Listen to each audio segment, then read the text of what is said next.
Oh, is this just a tour of Heart Attack Grill? I've already seen this. Customers suffer heart attacks after eating at the establishment and even celebrating a death on the premises. It's aptly named the Heart Attack Grill. Remarkably, the owner says it's all done in the name of promoting good health. One among us has to tell the truth, and that's what we're doing here. The heart Yeah, attack you're a real prides hero, itself giving on people pushing actual limits, heart attacks. along with belt sizes. That'll teach Diners him. must- Yeah, let's Their go! flatliner fries, cooked in lard, are unlimited. Thirsty? Try the all butterfat shake. That Or sounds maybe so a good. shot What the of vodka. fuck? And new to this menu, a burger with 8 patties, almost 20,000 calories. That's the equivalent of nearly 40 Big Macs. Oh, and if you don't finish your meal, you get spanked. What? Wait, she actually like really went in on She's that. not exactly a real RN, but her spankings are real hard. Yeah, like she's not holding back. The restaurant, Dr. John has become something of a superstar in the fast food world. In his Dr. trademark John, over-the-top kinda way, suave. he depicts himself as Jesus Christ at the Last Supper, dining with the industry's other giants. Alright, Dr. John's is kind of fucking Certainly wacky. come along. The restaurant was under fire after its nearly 600-pound spokesman, Blair Rivers, died of obesity-related issues. It's He not was just confirmed. 29. There's an argument He to be may made have that died of you used this guy during Consuming his life. And very that now flavorful you food. are And it was too much. very morbidly It was too using good. his death. So this man's death has not given you pause at all. Zero pause. You guys, we are actually rolling now. What Actually the rolling. fuck? This guy's like Dr. John's biggest Nintendo. location is double the size If your of his player old dies, place do in you feel bad? Arizona, Nope. and his Sounds good, in-house actually. fatality rate. Now, the one that I Yes. couldn't save was a very dear friend of mine. And I want to tell you something. This They'll is his say it's ashes right here. grotesque. They'll say, they will. how can you keep the man's cremation here? Oh my god, And wait, I'll it tell you is. something. What the fuck? I am setting the bag on the table. And I challenge any Holy other shit. restaurant to set the bag Let's on turn the it into a burger. I'm talking about a bag of truth. This was a good man with hopes and dreams who couldn't And now control look his at him. eating habits. This stupid piece of Inside shit. this bag are the remains He's sand. of yet another He's become spokesman. sand. He ate at the restaurant every day. Oh, People that are explains actually it. dying. People will continue to die. Can they just stop, pause, and reflect What? upon the food for thought that I'm selling? It's not happening. He's like It's not actually Lex t-shirts, Luthor. It's not When there are lights and sirens outside and they're bringing some person out on a gurney, you're basically in the back room He's counting money celebrating. at that point. Yeah, he's having fun. Absolutely. Was that heart attack good for business? Did that heart attack pad my wallet with money? Absolutely. This is the most honest guy Did ever. I enjoy that? Absolutely. I'm a businessman. Oh, what did they give this guy? Did they hit him with like a fucking truth serum? Is Wonder Woman there with her lasso around his leg? Why is he so honest? Hey, did you like when that guy died? Oh, fuck yeah. Are you kidding me? I made money off that. Dude died at my restaurant. I was like, hey, holy shit. I'm not only making money, I'm killing idiots, I guess. Hey, fuck yeah. In fact, here's this dude's ashes. Stole them from his loved ones. And they're now in my restaurant. What are they gonna do, fight me? Now, if they do die here, I'm not going to lie to you. That's great for business. I'll say it again. Death is great for business at the Heart Attack Grill. Wow. Somehow, in the He's like an 3 years anime since we villain. first met, Dr. John In order to save the world, I must kill it first. And from its ashes will rise a phoenix of grease and bacon. And on top of that phoenix, I will be riding it. Dr. John. I think his point's a little dog shit, though, if I'm being honest.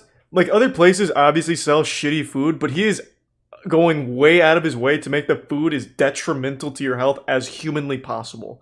It's not like they're just being dishonest and saying it's good for you food.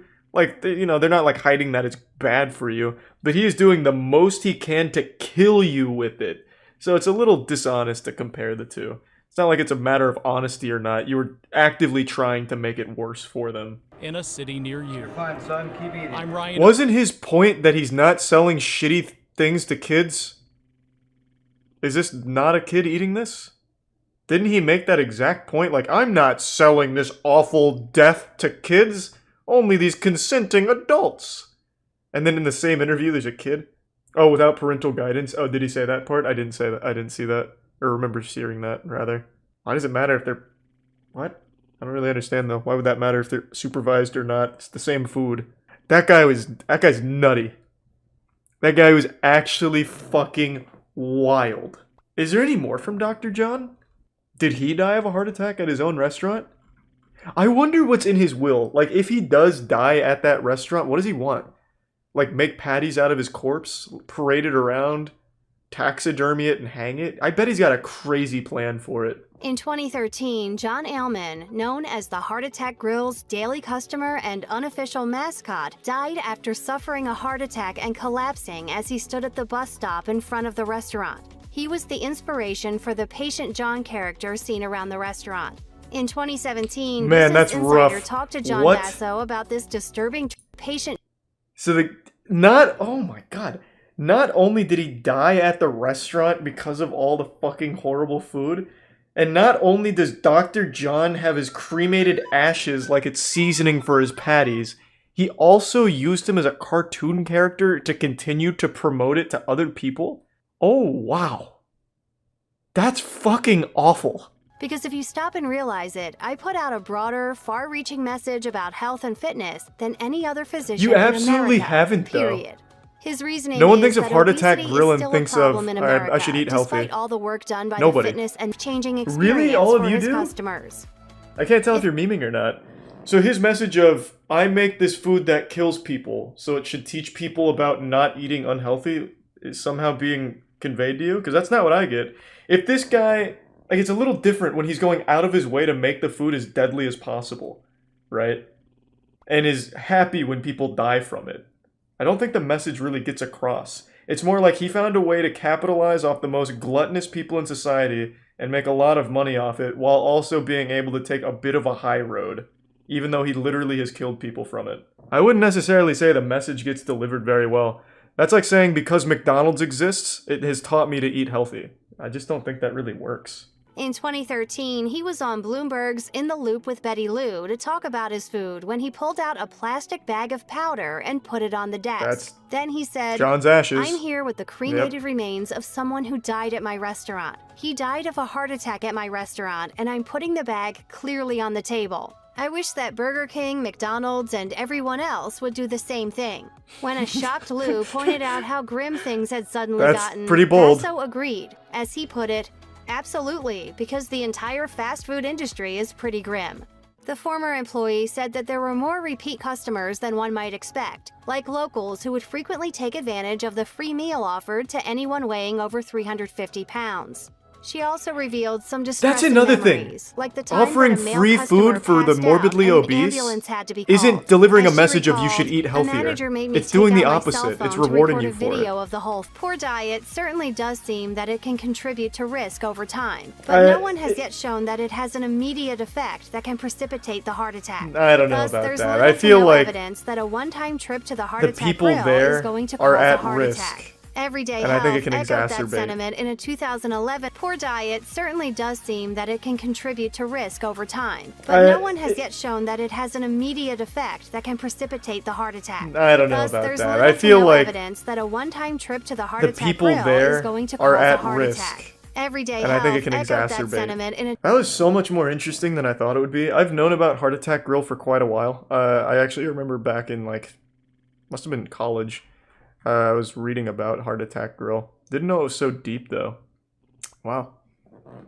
Fucking wild. Dr. John's a maniac. Is he still alive? In their defense, they haven't had a death in 8 years. I don't know how many more heart attacks they've had in that time, but they have not had a death at Heart Attack Grill in about 8 years. Yeah, apparently Tyler 1 and Faker went to it. I must have missed that. I know they did content together. Was that what they did? They went to the Heart Attack Grill? We here at the Heart Attack Grill. Yeah. Now, I don't know what to expect, but let's go. Jesus, Tyler's like a real YouTuber. Look at him go. Is Dr. John here? Heart Attack Grill. This is our entire menu. You guys have to wear hospital gown, and if you guys don't finish eating, you get 3 spines. He's making goofy thumbnail faces and everything. The wine comes to the table in an ID bag. How do you guys even stay open? That's pretty cute. Not really, but we tried. I'll tell you what caught my eye right away. This octuple? The octuple bypass. Octuple, and then 40 slices of bacon. I'm trying to add 40 slices of meat.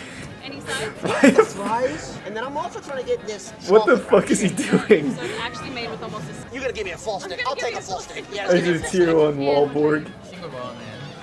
come on, you gotta get the. Dude, if you want the single, you can like take it off the top. Dumb. Okay. Hey, peer pressure. Let's go. Faker going in now. Imagine if someone had a heart attack and died during this video. I have not. Just some stranger in the back. Maybe. Do you think I can get one bite? Does he even finish a single patty? should have all the single ones. I feel like one patty's already like 6k calories. My heart. Somebody help me. It's honestly pretty good. Listen. This is so I don't know wholesome. if I'm done or not. I'm saving. It's like an episode of SpongeBob. It's time for your surgery. Like SpongeBob and Squidward go to the heart attack It's grill. gonna be great. I'm gonna love it. I don't know if you will, but I'm gonna love it. Listen, don't do it too hard. Oh, it's gonna be hard. How many? 3. I mean, can you at least make it fast? Like, bah, bah, bah. Probably not. Hands up. Feet together. It's gonna break the paddle on his You're ass. gonna be so assertive, man. All right. Here is 1. Holy shit, she cranked that. That windup was nuts. She's getting like a Happy Gilmore running start. Last one. She hates him. I'm so sorry. I actually bet that would hurt like a bitch. But I'm glad I could do it with you, Faker. Me too.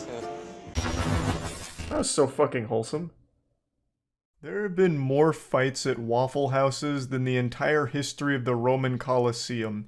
It's a place where people go mainly just to throw down, it seems, and then maybe get like a waffle to celebrate either a victory or rub it in their wounds after a tough loss. I wouldn't be surprised if one of the prerequisites for being a waitress or waiter at a Waffle House is a black belt in Muay Thai. The food really is secondary to the true Waffle House experience of being able to be either a spectator in a brawl or a participant. Waffle House is a lot like my asshole. You just never know when shit's gonna pop off. And it feels like it's always just a matter of time before a fight breaks out. It's got this big reputation now as the go-to Thunderdome for giving or receiving ass whoopings. It's like almost a curse that haunts Waffle House, where you go in there in a good mood, but the second you cross that threshold, it's like that scene out of Kingsman at the church where everyone just like flips on this switch and they're just fighting each other. I don't know what exactly it is about Waffle Houses that bring out the demon, but yes, it is well known now how often fights happen there. And recently there was a massive one that made headlines everywhere, and I didn't even cover it on my channel. I've covered a lot of Waffle House fights, but this one a lot of people noticed I was uncharacteristically silent on, thinking that I was like a Waffle House hipster where this fight was too mainstream for me to talk about, but nothing could be further from the truth. I was as entertained as everyone else was. I'm sure all of you have seen the big brawl by now. I can't show you any clips because with the YouTube's new policy, I would get fucked in the mouth so quick for doing that. So I already know you've seen the brawl, but the thing is, I enjoyed it. I just didn't have a whole lot to say about it. It was mainly grappling. There was like not a whole lot of like squaring up and delivering knuckle sandwiches. It was pretty much grappling until the end, where it finished with a WWE style chair throw, which led to a now historic internet moment. This iconic parry. Yo, they still Oh my god, bro! That was a frame perfect parry like something out of Dark Souls. She got iframes out of that right there. That is an absolute game ender. She threw that chair with velocity too. That was a cannon. And she not only deflected it, but she like fucking spun it around her forearm here and then threw it to the ground. It was so flashy. Fucking anime couldn't have been smoother than that. It was nutty, and it took the internet by storm. There's tons of edits around this now, with like John Cena being the one throwing the chair. It went super viral. However, this actually had a wildly detrimental impact to that lady's career. She got fired for this, which I think is just wrong. She didn't start the fight. It's a fucking Waffle House. A fight is inevitable. It's like trying to stop the wind from blowing. She was powerless, so what did she do? Defend herself, which I think is totally within her right to do. She shouldn't lose employment because she deflected a chair. Now, I do realize that leading up to this, she was actively engaged in this brawl, but even still, I don't blame her. The brawl broke out and she was defending herself as well as her fellow employees. It's something I don't think she should have lost her job over, but it goes even deeper than that. Not only did she lose her job, it seems she's been banned from ever working at a Waffle House again, which makes no sense. She should be like the head of security for Waffle House going forward. She should be training other employees on how to handle situations the way she did. Like, just imagine the wisdom she could share with everyone. By the end of her training, Waffle House employees will be able to slap bullets out of midair. Like, it just doesn't make any sense. She was punished for something I don't think she even did wrong. So, it's a big L from Waffle House. I'll go ahead and show you from the articles where she posted a video going over it. Can't ever work for Waffle House again. I tried working for another one, like, sometime earlier this year, and I had found out that I was blacklisted. That's so fucked up. After a successful parry like that? Man, Waffle House is so dumb for that. She should honestly have been promoted. She could have been the face of their marketing campaign. Like, yeah, we know we have a reputation for fights breaking out, but now we have our own Batwoman. And then it's just like her parrying chairs or something. They could have really leaned into it. Fucking stupid L Waffle House, man. Jesus. I don't know how they couldn't see this easy slam dunk for PR. What was she supposed to do? Just let it hit her in the face? I don't think she was blacklisted for parrying the chair. I think she got blacklisted because it might be company policy that when a fight breaks out and you're like participating, you get fired. I don't think it was necessarily this successful parry. I don't think it would matter if she got hit in the face with it or not. She threw the salt shaker? Oh, was she the one that threw the salt shaker? Okay, then that was probably it. Even still, though, this whole brawl isn't her fault. If they fire everyone who gets in fights at Waffle House, how are they still finding so many employees? Yeah, good point. The turnover rate of employees at Waffle House has to be unreal. If you're getting fired for fights, like, you're going to be going through new employees once a week. It's so sad how such a triumphant moment with that chair parry could turn into something so devastating for her career. Because she's still out of a job, to my knowledge, which is shocking. I would have thought, like, some other corporation or something would have picked her up just even to capitalize off of her, like, the viral marketing capabilities she now has. But to my knowledge, that hasn't happened. So I feel really bad for her because, again, I feel like she was just defending herself from the chair being thrown at her as well as just, like, the general brawl. So I just wanted to share this because I think this is a big fuck up from Waffle House. And yeah, that's about it. So yeah, you wouldn't pull that stunt at Waffle House. Oh my god, so true. Oh, you just reminded me. I saw a video, was it last week or the week before? Fuck. Shit popped off at a Waffle House as it does every day. But they fought by throwing every single pot and pan they had behind the counter at each other.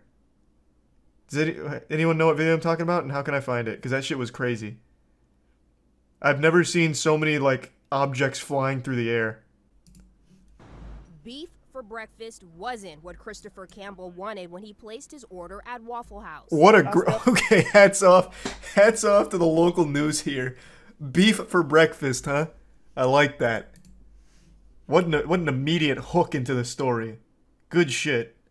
Campbell says that's the sound of a juice bottle knocking his cap off, barely missing his face. It was the worst experience of my life. I literally thought to myself, like, wow, I'm a Waffle House victim. Although the manager apologized for what happened, I'm very sorry. Campbell believes. Yeah, is Waffle House known for anything besides fights? I can't imagine. That's like all anyone ever goes to Waffle House for is fights and then maybe like a waffle. Where the fuck is that video though? They had like 1,000 things flying through the air. I'm talking pots, pans, salt shakers. How can I find that video? It wasn't that long ago. Not this one, but there is a lot being thrown here.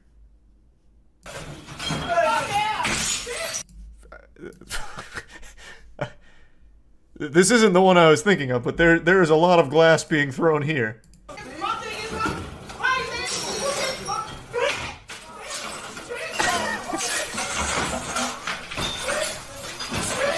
There's... I feel bad for the rest of the customers. There's gonna be no salt left.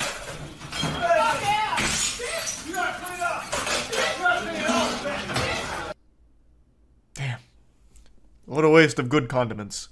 That was not the one I was thinking of, but it seems to be a pretty common occurrence just to throw all the items in the kitchen. The kitchen served multiple purpose, projectile weapons, and to make very mediocre food sometimes. My kids are right here. Well, you better arm them with a pan before it's too late. Oh wait, this actually might be it. Subscribe. Oh, this is the one. This is the one. This is the one. Like, it actually just... Bro, it fucking sounds like Looney Tunes stock sound effects. Like, it's just like perfect breaking, perfect, like, dinks and dongs when pots get hit and thrown. It's so good.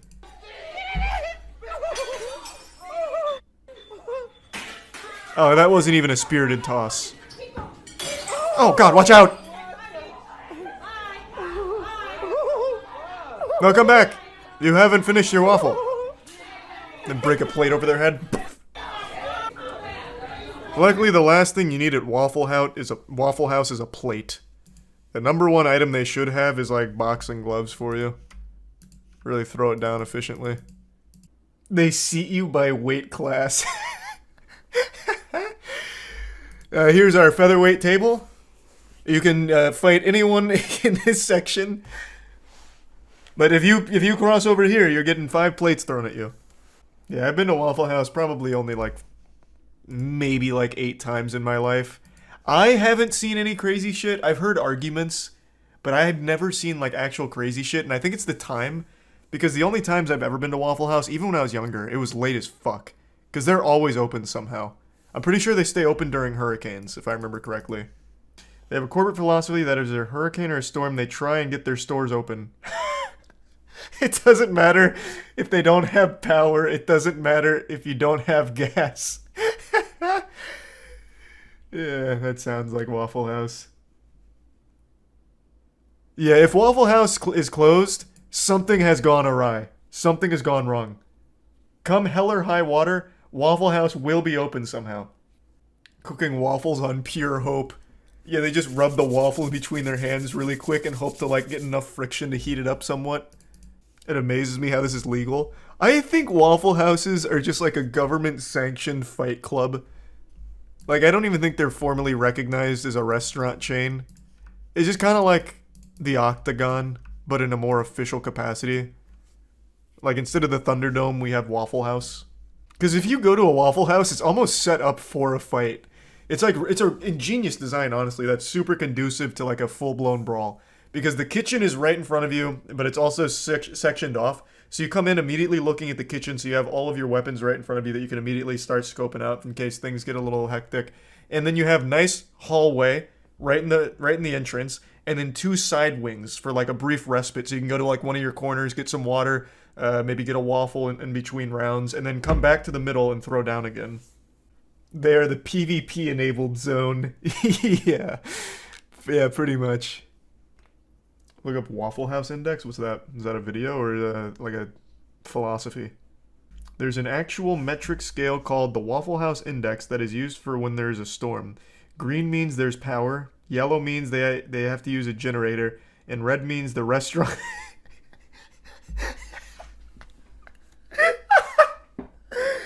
And red means the restaurant is completely destroyed. And red means the restaurant is completely destroyed and cannot be opened. So the only time a Waffle House won't be opened is if it is completely fucking crumbled to the ground and covered in debris and ash. It just fucking buried. I have to see that. It's used to determine the effect of a storm and likely scale of assistance required for disaster recovery. Coined by former administrator Craig Fugate on the Federal Emergency Management Agency, metric is unofficially used by FEMA to inform disaster response. The index is based on Waffle House reputation for having good disaster preparedness and staying open during extreme weather or reopening quickly afterwards. If you get there and the Waffle House is closed, that's really bad. Bro, this is the head of FEMA saying that. Levels.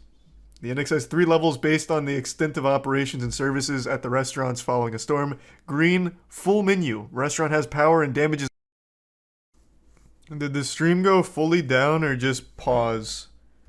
Because I had myself a little Waffle House code yellow here. The internet blipped. Who signs up to work there? What, at a Waffle House? Man, I think that'd be an incredible place to work. Like, the food's super easy to make, and you just get to watch people fight. As long as they're not picking the fight with you, I'd just be like the most agreeable employee there ever. Like, if a guy doesn't want to pay the full price of the menu item, I'd just say, you know what, sir, that's fine, I'll cover the difference.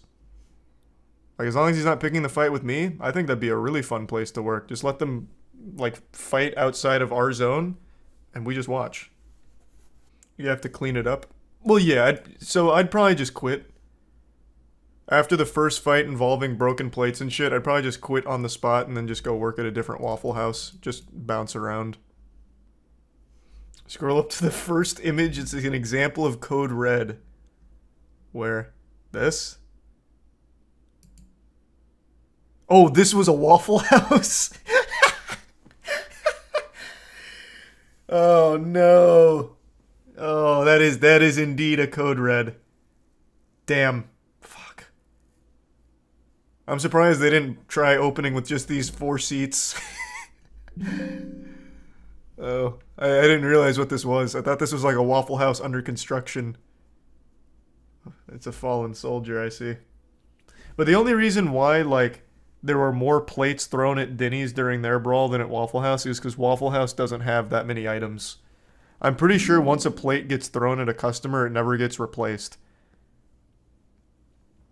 You know, it's not like, you know, when you cut down a tree, you plant 2 more in its place. When you break a plate as the Waffle House employee during a fight, you don't get a new one. They don't replace it. So eventually they just bleed out there. No more plates. Olive Garden's a pretty popular restaurant. I imagine most of you watching this are familiar with it.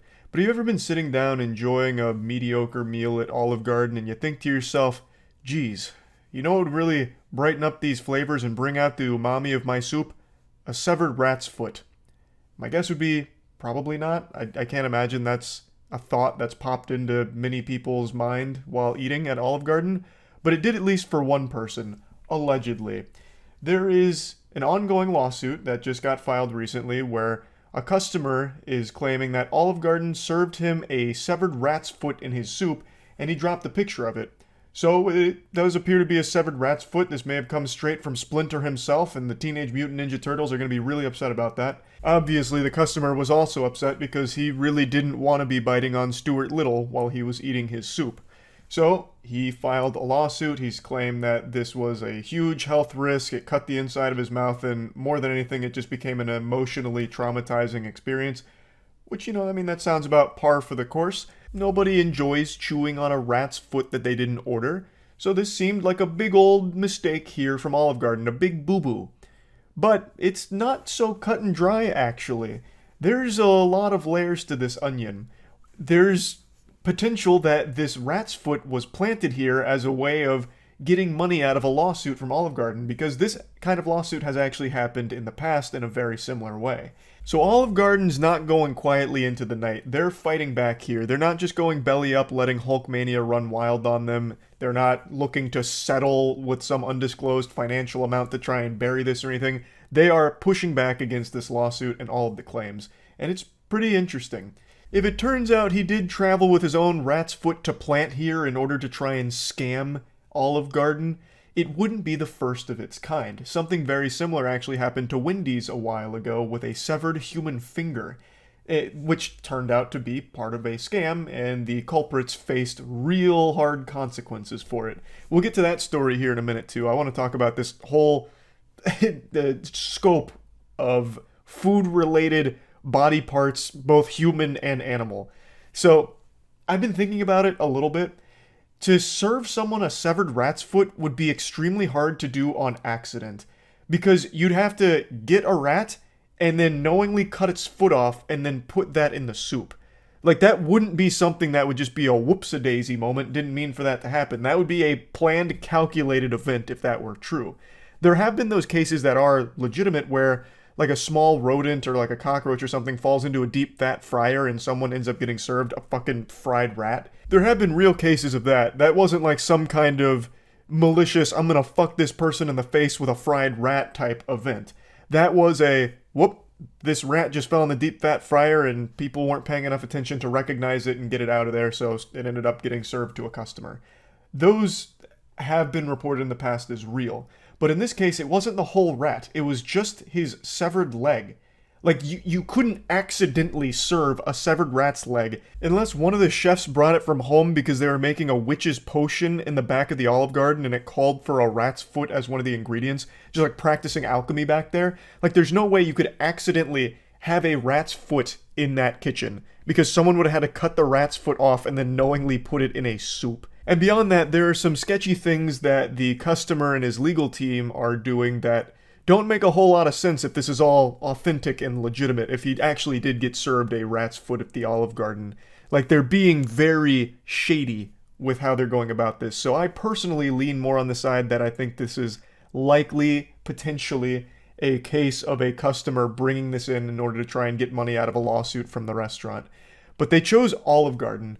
And while Olive Garden doesn't have the best reputation, it doesn't have an overwhelmingly negative one either, where they're just going to like go tits up on it and say, oh god, okay, here, just take the money and don't say anything. Like, if they had done this at a Burger King, like, Burger King served me this rat's foot, no one would have batted an eye. And Burger King would have been like, we probably did. Here's your money. We don't need to investigate. But at Olive Garden, there is some level of quality control, so these claims were taken very seriously, and a real thorough investigation has taken place by them in order to confirm if this is real or a scam. Do you hear about the rat foot found in a man's soup at Olive Garden? Was he upset about it? That sounds like a pretty high quality menu on Olive Garden. They gave him a treat. I actually don't hate Olive Garden, to be honest with you. Madison Heights man is suing Olive Garden for allegedly serving him a severed rat's foot in a bowl of minestrone soup. Thomas Howie, 54, seeking damages of more than $25,000 for physical injury, mental anguish, and emotional distress. Let me take a peek. That could be anything. That might not even be a rat's foot. That's pretty big. That's like a whole goddamn werewolf paw. It's good luck. It's good for you. Howie said he was talking with two dinner companions and not really looking at the soup he ate when he felt something sharp stab his cheek. Ooh. He quickly spat the object out into his napkin. When he looked inside the napkin, he saw what appeared to be the fur-covered foot of a rat, complete with claws. Oh, God. Scrumptious. That's like something you'd find at Burger King. This would be something Burger King would serve you with a smile on their face, and this would probably be better than half their menu. Howie informed Olive Garden management, who says they did not take the matter seriously. One employee even joked about it, implying that Howie had placed the rat foot in the soup himself. This man must have brought a rat foot in here to frame us. I'm sure it's happened at some point, but I feel like it's not that common. The lack of concern displayed by Olive Garden employees led Howie to call the police. Warren police interviewed Howie, his friends, and several employees, and the police report described the object as a rat foot that appeared to have been chewed. Ooh. That's a crucial piece of evidence. Bite marks. The rat foot allegedly cut the inside of Howie's cheek, causing him to bleed and later seek medical treatment at an urgent care in Warner. He received a tetanus shot and was prescribed antibiotics. Health department visited the restaurant and determined there was no evidence of rodents in the facility. MCHD also noted that Olive Garden's pest control provider conducted a regularly scheduled service at the restaurant on March 11th, the same date as the alleged incident, and there were no pests observed in the report. We have no reason to believe there is any validity to this claim. He totally did it himself. It's possible. It is certainly possible. The photo of the foot shows no signs that it underwent a cooking process, nor does it show any signs of taking on any red color consistent with the red base of the minestrone. The foot is significantly larger than our soup spoons and would be difficult for someone to unknowingly insert in their mouth. The guest and his attorney have refused our repeated requests to provide us with the foot so we can have it forensically examined to determine what species it is.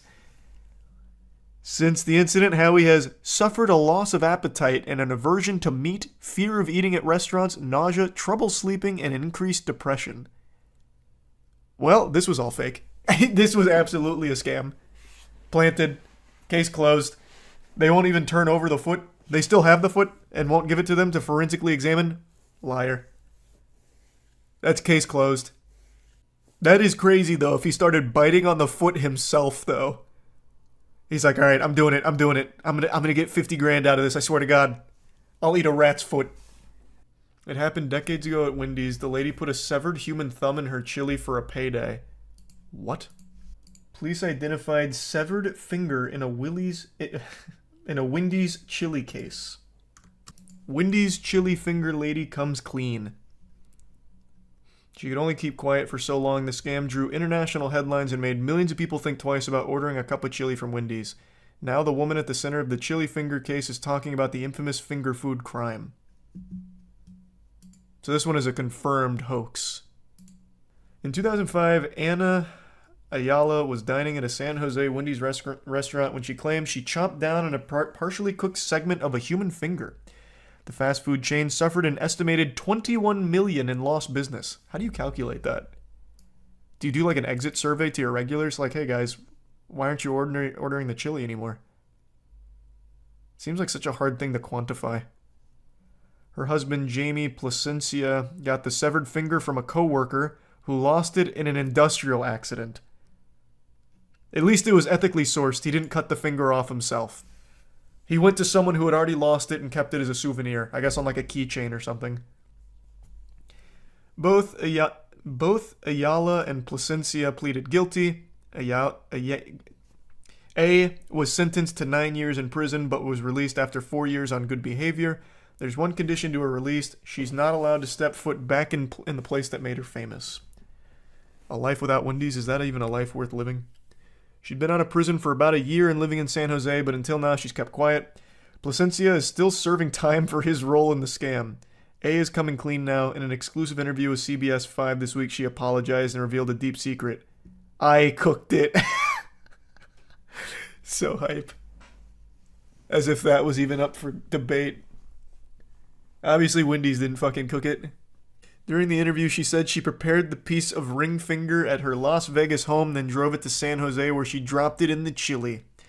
A told reporters, other prisoners, and even guards ridiculed her and called her names because of the scam that landed her behind bars. I learned my lesson. I just want to move on with my life. Don't let anyone tell you a little ridicule doesn't work. I imagine the jail time also certainly helped her learn that lesson, but, you know, let's not discount the efficacy of calling her mean names. Calling her stupid. See ya. Raise your hand if you've ever heard of the restaurant Panera Bread. Now, I hope none of you raised your hand, because if you did, you'd be an absolute buffoon, you straight up imbecile. I can't see if you do that. But I'm assuming a lot of you have heard of Panera Bread before. It's very popular. But did you know that it's now responsible for at least 2 deaths because of its menu item, charged lemonade? This is a fascinating, concerning, and pretty sad story that I just had to talk about because with 2 deaths under its belt, the charged lemonade is almost as dangerous as just eating Tide Pods. Now, while 2 deaths doesn't seem like a lot, statistically speaking, that's from one menu item on just innocent people whose only crime was looking for a tasty beverage. Like, this is very alarming stuff. So yeah, it may not be like piling up corpses to the sky or anything, but 2 people dying from just drinking lemonade from the menu is a problem. Now, when I first saw the headlines, I assumed it was like contaminated product or something, like something must have gone wrong with the lemonade. I thought it'd be like turns out in their charged lemonade, the secret ingredient was pink sauce, so people were dying of botulism and cringe or something. But it's actually not that. Their charged lemonade is a caffeinated drink that was improperly advertised, so people that shouldn't be consuming caffeine or like huge amounts of caffeine were consuming the charged lemonade, and unfortunately 2 people did die from it.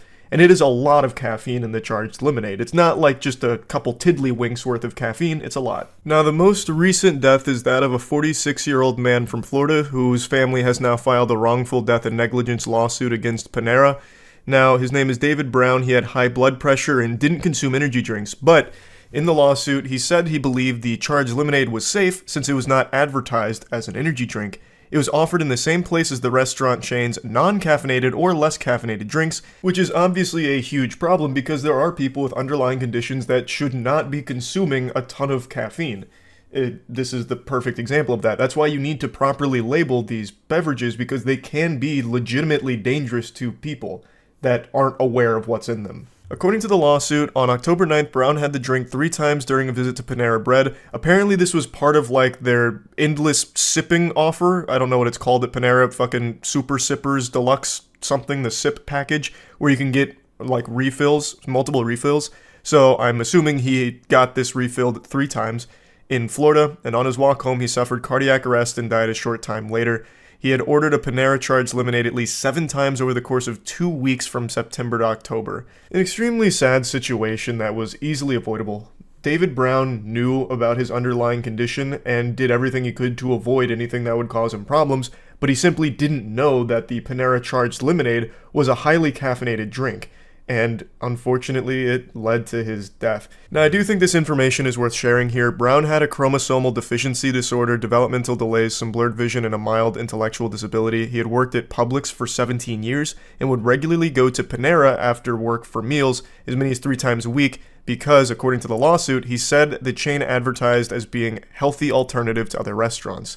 This is something I see a lot of people say. This is a sentiment shared by many that they perceive Panera as being a healthy restaurant.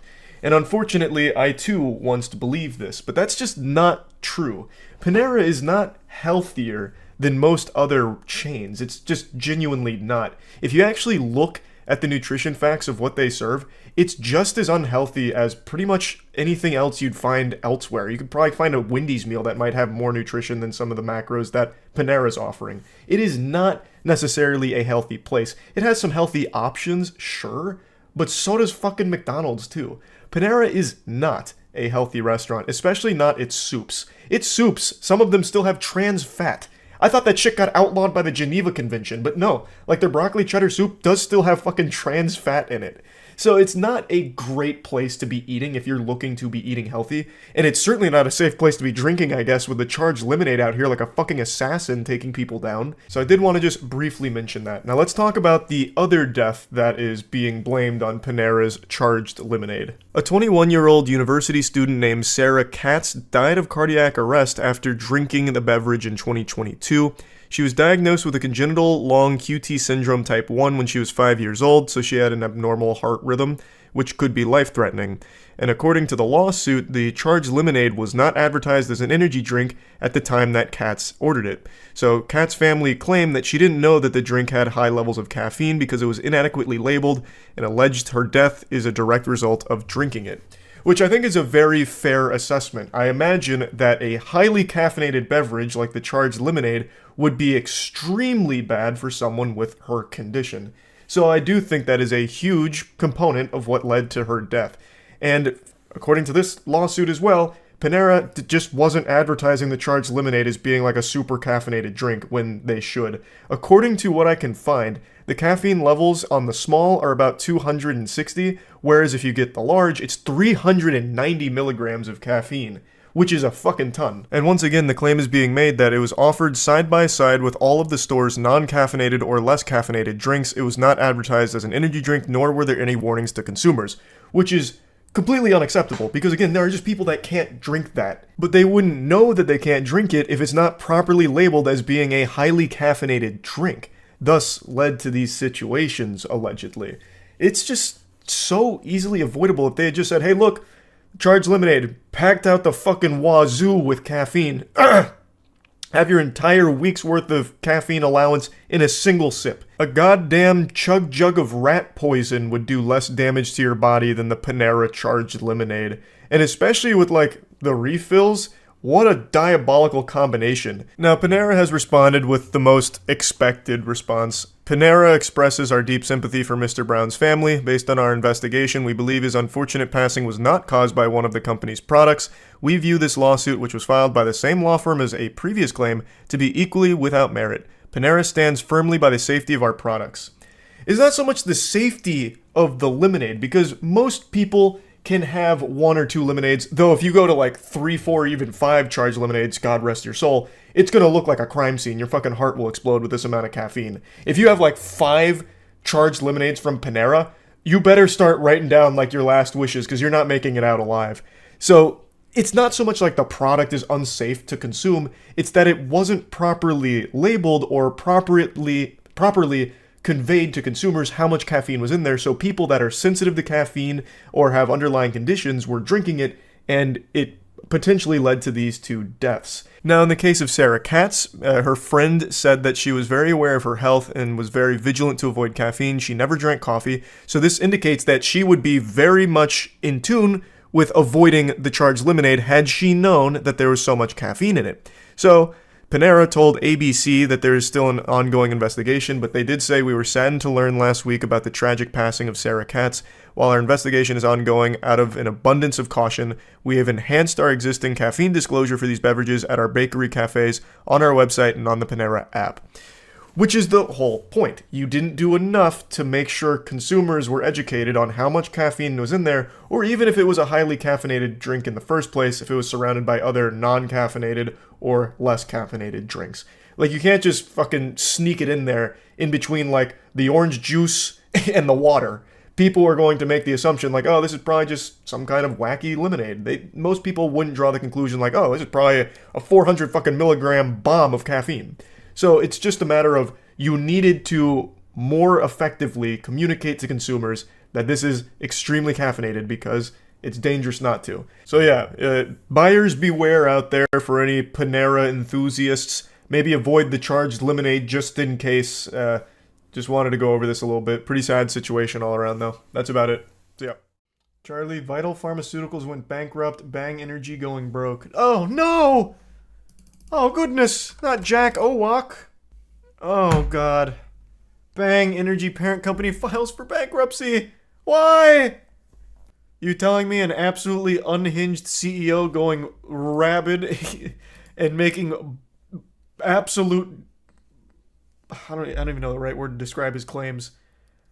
Outrageous, I guess? About super creatine and shit? You're telling me that wasn't the recipe for success?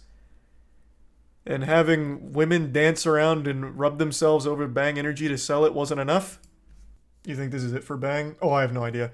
Vital Pharmaceuticals, though, being the parent company of Bang, does bode poorly, and Bang themselves is locked into a big lawsuit right now with Monster over their super creatine claims, which were just wrong. We need Elon to save the day. That's what Jack Owak needs to do. If he just makes a post on Twitter asking Elon to buy his company out, Elon would probably do it. Jack Owak put out a new video about bankruptcy on YouTube. No way. Oh my god. Is he addressing it head on, or is this him trying to prove the super creatine is real? Hello and welcome, friends. I'm the CEO of Bang Energy, and I hope this message finds you well and thriving.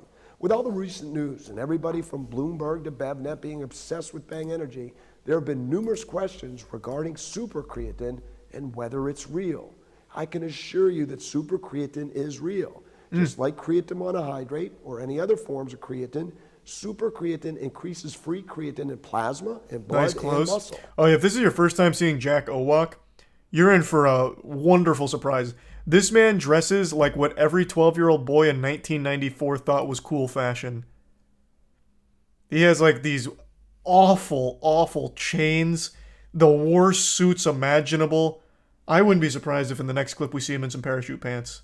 For starters, even Monster's own bought and paid for study showed a rise of creatine levels in human muscles after test subjects consumed super creatine. CEO Man 3000 in the Monster Commission study. Yeah. Furthermore, bro, just tell me about the fact lawsuit. That in my opinion, the Monster study was defectively designed to make super creatine look inferior. Super creatine nevertheless elevated creatine levels in human test subjects. What's even more remarkable is that free creatine levels in the blood continue to rise. Bro, just address the lawsuit. I don't really. After ingestion. I don't really We are care. obviously very proud and excited about the Peking study. You can all. He's criticizing the Monster study for tanking the super creatine results, but he could have very easily had bogus studies on confirming the super creatine results. It's a door that swings both ways. I'd rather he just like address on the nose what's happening with the lawsuit more so than trying to like verify super creatine's real, which I'm gonna tell you I don't believe in at all. I don't think there is a fucking shot Jack Owalk, this absolute unhinged CEO of Bang, somehow cracked a new improved creatine for Bang Energy. I don't see it, but that's not even what I'm interested in. I just want to see how the lawsuit's going and his company going bankrupt. It's been that way for years. You guys might remember back in...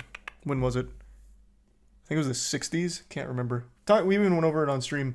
Back when there was this huge push against sugar. So in order to placate that, companies started hiring labs to do other studies to say, actually, it's not the sugar making everyone fat, it's the fat content. So then they'd start pointing to these studies like, no, sugar is unfairly blamed. It's fat. And for about, like 30 years, people believed it. Fat was vilified by the general populace. And sugar got off scot-free for quite a while. What about you?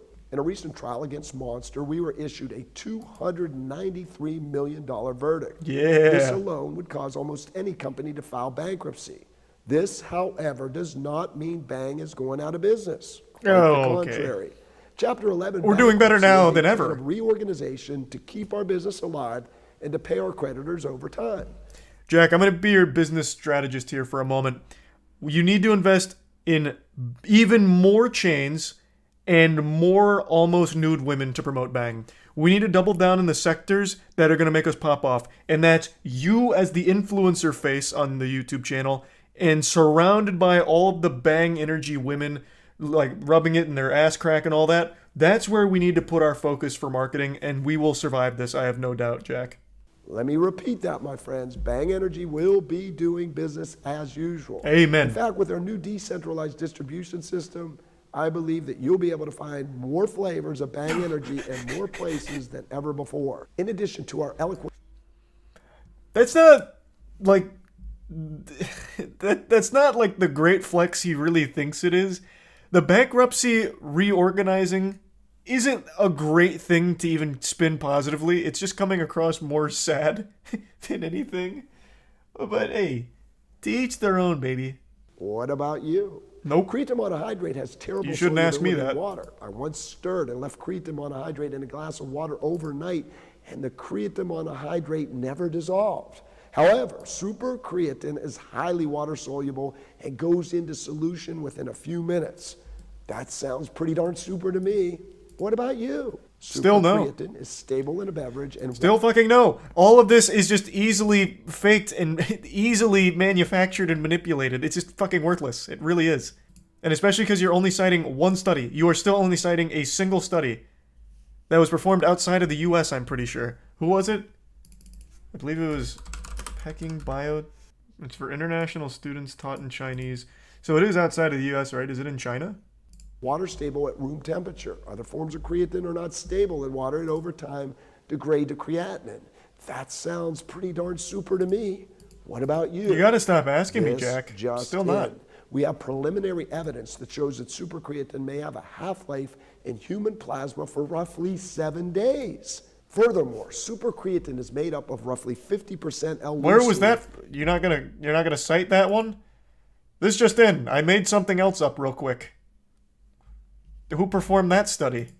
Furthermore, super creatine is made up of roughly 50% L-leucine, which is known as the most powerful contributor to muscle protein synthesis out of all essential branched-chain amino acids. You want to know a fun fact about that one? This claim's not even like super wrong. But you want to know what's interesting? Every fucking drink ever has this in it. It's not like Bang all of a sudden has this chemical X. This shit is found in every fucking drink. It is like one of the most common additives to a drink. Thanks to Resub Rose. He must really think people that drink Bang are stupid. In fact, no other creatine molecules contain the powerful amino acid L-leucine except for super creatine. What are you talking about? What? I don't know what the claim he's making in regards to super creatine, but literally every single drink every single, even not supplements, but the shake stuff, not Soylent, but you guys know what I'm talking about, like the flavor additives, like all of that shit has that. All of it. Fucking all of it. It's not unique to Bang or super creatine, unless he's somehow using it differently, which I don't think he is. Hey, this sounds pretty darn super to me. What about you? No, it sounds standard. Stop asking me that. Us. You know where I stand. Super creatine. Rodney Sachs That's not a good suing me thing. Personally, and trying to destroy my family and children by taking away my house and other possessions. It is important to note that we recently filed a mega lawsuit against Monster Energy Drink and Rodney Sachs. This lawsuit refers to more than 120 reports of suspected links between consumption of Monster Energy Drink and serious adverse health events, including 10 heart attacks and roughly 20 deaths. Let's take a peek at Bang's list of fatalities. I'm sure you're not far behind. Monster is significantly bigger than Bang, but I bet Bang has quite a long list of bodies here. Let's see. Bang-related heart attacks. Still not focusing in on Bang. It just keeps casting the net wider. The reason I want to single out Bang, not only because of the Monster call-out, but Bang has more caffeine. So Bang has 300 milligrams of caffeine, which is a fucking ton. Like, that's a lot. And then I think, what does Monster have? Monster has 86. What? Is that right? Oh, 180. Where is this 86 coming from? Oh, this isn't giving me a whole can. I see. Yeah, this wasn't the whole can. It was just giving me like a serving size of the can. So yeah, 160 according to this. So Bang is almost double the caffeine. Let's take this. So they're coming after Monster for heart attacks and adverse health effects. And that's going to be attributed to the caffeine because of like atrial fibrillation, I think is what it's called. From like too much caffeine. I'm going off memory here. And that's at 180, 160 milligrams of caffeine for Monster. Now double that. Bang's in a much worse spot. We know that Monster has been involved in well over 1,000 lawsuits. Many individuals and companies have been destroyed by Monster, who's now trying to destroy us. Remember, friends, what the great late Albert Einstein said, great spirit. Caffeine's not correlated with AFib? I thought it was. Again, I'm going off memory. It's something, though. Here, let me at least get it right. What is it, then? Caffeine is directly correlated with some kind of heart condition, like too much caffeine. Let me see. It's not often. 94% of physicians agree something, even when its benefits have been demonstrated in randomized clinical trials, such as the use of beta blocker. Oh, wait. No, kind of. Focused on 3 types of specific arrhythmias, 1 atrial fibrillation. So it is listed there. But yeah, this is excessive caffeine. This isn't just like one energy drink kind of caffeine, which is what I was saying. Like too much caffeine. Primarily because of Monster's insistence upon waging war against super creatine and me personally. No one wants to go to war with you, Jack. You're too cool, as we are too of scary. Super creatine, I don't know anybody who drinks a Bang energy drink because of super creatine. Do you? In fact, that's like your main selling point. What do you mean? Of course there's people that do. Bro, you hype super creatine up like it's like a panacea. There are absolutely people that drink Bang energy just because of the fucking super creatine claims. What are you talking about? Now you're just blatantly lying. What are you saying? That is your main talking point. Outside of the women shaking their ass and their tits next to a Bang energy can, the next thing that you try and market is the super creatine. It's like the crux of your strategy. Thank you for your loyalty. Thank you for your support. Make no mistake, my friends and loyal supporters, Bang energy is coming like a freight train and cannot be stopped. Oh shit, he's ripping on it. That double bass going hard.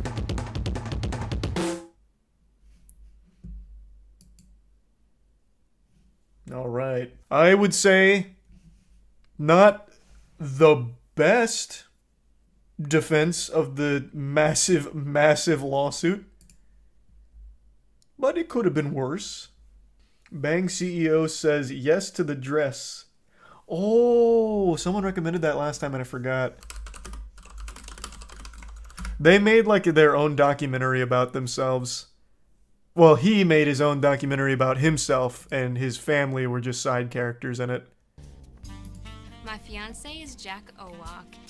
We're wildly entertaining when we get together. We're both little kids at heart. He's definitely the man that God put on this earth for me. Yeah, they're very spiritual. And she couldn't be more right about them being kids at heart. I mean, you need look no further than Jack Owak's fashion. In pretty much everything you ever see him in, hello and welcome, he's friends. wearing shit like this. She's on the money, for sure. W drip. It is quite drippy. This man's out here with that super swag style set to ultra. Looking real nice. About being classy. Definitely want to be covered up here. I came here today to make sure she got the right dress. Most of Megan's clothes, like her jeans today, her shoes, everything, I dressed her in. Ah, that sounds healthy. He's my fiance and I want to make him very happy. So I'm open to trying on any different style. Okay. What's your budget? I'm prepared. I don't let my to wife make her pay own whatever it decisions. takes to get that, you know, that Her budget is what I say it is. Different mermaid looks here. It quickly becomes obvious who's looking to take charge. I'm not feeling it. I want you to try this one on. I hate lace. What did you just say? What did you just say to Jack? Don't ever say that again. And especially not in public, you fucking harlot. This is his special day, for God's sake. Let him pick out the dress he wants. I didn't know what I liked, what I didn't like. I was really just looking at Jack. Gina, What an awful fucking relationship. I don't know what I like. I only like what Jack tells me I like. So when I was looking for things, I had no mind of my own except what Jack wanted. God, that's awful. I feel terrible. Just even hearing that. Is it going to have enough room here in the chest area, though? Yeah, it probably will. This store wasn't named Bridals by Jack. Since the groom already vetoed the bride's choice. Well, it will be soon when he buys it. With all the money Bang's not making. But what is Jack? Oh, he's gonna hate it. He's gonna hate it. Oh, wow. Oh, he's gonna hate it. You harpy, how dare you. Wow. I don't want to get married now. I hate the dress. You can see it on his face. Now tell me how you feel about this. I really like this, but I want to know what Jack thinks about this dress. Excessive amounts of ruffles. You know I don't like ruffles. Is this say yes to the dress or say yes to the breast?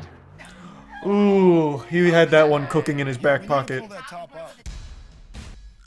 us an ideal dress. We need to speak with my fiance about that.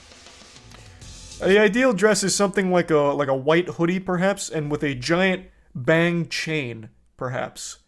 And I'll even get her maybe a bouquet of flowers to carry around, but only if I can put little Bang toppers on them. That's the proper attire. We're going to put Meg Liz in a sophisticated sheath gown with embroidered details. How dare you! Are you out of your mind? This is say yes to the dress, not say yes to fucking tits! Oh yeah. Jack is gonna blow a gasket. Beautiful. Is this a joke? Are you not taking his criticism seriously? Jack, I'm so sorry they're doing this to you, man. Now tell me how They're not even considering your feelings. I would say like 8.5. Whoa. I really like this one. Scale from 1 to 10. It's a 1. Points. Yeah. Ouch. Yeah, it's bad. Wow, I thought I had some claws. Didn't even ask Jack. This fiance, he's making me look like a kitten. I am sure there are plenty of dresses that allow enough room to breathe and enough room in there for the Lord to come in. We can't be coming out here showing this much skin. As Jack says, it's not skin to win. We're getting married. It's a holy matrimony. There's nothing holy about this dress. Ridiculous. I'm on Team Jack. This is outrageous. Why is his wife making her own decisions again? Why is Jack not back there? Huh? What happened? Jesus Christ. They kick him out? Ugh. This show is very unprofessional. You got to stand up for yourself and figure out what you want. What did you just say? You just said that in front of Jack Owak. Do you realize that? Well, I hope you like being blacklisted for Bang energy drinks. Never getting one of those again. Maybe we should start looking for the dress that I knew I wanted, the mermaid style. finally Pardon? tried is shopping for herself. Okay, what do we got now? Mermaid style, blurmaid style, my ass. Gown with a sweetheart neckline. If this isn't coming out like a sweatshirt or like a Letterman jacket, it's a no. Nope. Nope, you fucked it. Oh my gosh. I love What are you not understanding? This along the lines of what you want. Yes. Now I know exactly what I like. My figure looks amazing. And I absolutely love the mermaid style. Okay, we found a dress. Mermaids are the work of the devil. But now we need to keep the fiance from throwing a Tootsie Roll in the punch bowl. I don't know that expression, but that's not happening. There's a Tootsie Roll going right in there. Coming in. I had a strong Get ready to feeling fish the that Tootsie Roll out of the dress punch bowl. might be my dress, and I realized that I do not want my fiance to change my mind. You want me to kick him out? Yes, please. Yeah. What? Are y'all ready to see the next dress? Yes. Okay, Jack, honey. I got some bad news. What's that? Meg absolutely, positively loves this dress. That's too damn bad. It doesn't matter what she wants. This is Jack Owak's wedding. I'm kind of wanting to refuse to go, but, you know, Lori's running the show. God. It's her world. I'm just visiting. He must have like the stiffest back in the entire East Coast. The way he walks, it's like a robot. Like a bang android. She picked the right dress. Beautiful, classy. She rocked. Oh, they paid him. It's the same kind of dress that he had an issue with before. They softened him up for the show. All staged. No. Of course it's not staged. Actually, to be honest, I bet everything that happened at the shop probably was like a little of Jack leaning into him being the douchebag, but that's just kind of Jack. Like, that is very Jack Owak behavior, to be honest.